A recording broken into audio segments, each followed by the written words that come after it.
নতুন সদস্য হবে না আসলে 20,000 টাকা দিয়ে। তো আমাদের কুটির শিল্পের যে প্রতিনিধিরা আছেন তাদের পক্ষে এটা একটা বার্ডেন।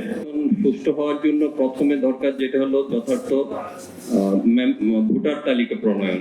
তো ভোটার তালিকার মধ্যে যেটা বাবু ভাইরা অলরেডি বলে গেছেন যে আমার ক্ষুদ্র অভিজ্ঞতা আর কি, আমি বেশি দিন নাসিব করিনি, খুব অল্প সময়।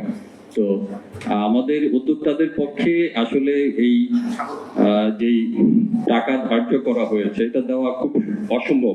আর বাস্তবতাটা কিন্তু এইরকম যে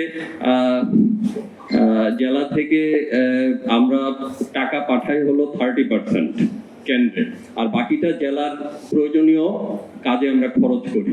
তো এই ক্ষেত্রে 5,000 টাকা করে, যদিও এটা সরকারের একটা অধ্যাদেশ হয়েছে, কিন্তু আমাদের কুটির শিল্পের যে প্রতিনিধিরা আছেন তাদের পক্ষে এটা একটা বার্ডেন।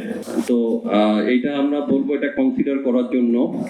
আর একসাথে প্রথমেই 20,000 টাকা নতুন সদস্য ভর্তির জন্য 20,000 টাকা দিতে হবে, নতুন সদস্য হবে না আসলে 20,000 টাকা দিয়ে, কারণ আমরা নাসিব থেকে খুব বেশি কিছু তাদেরকে দিতে পারি না।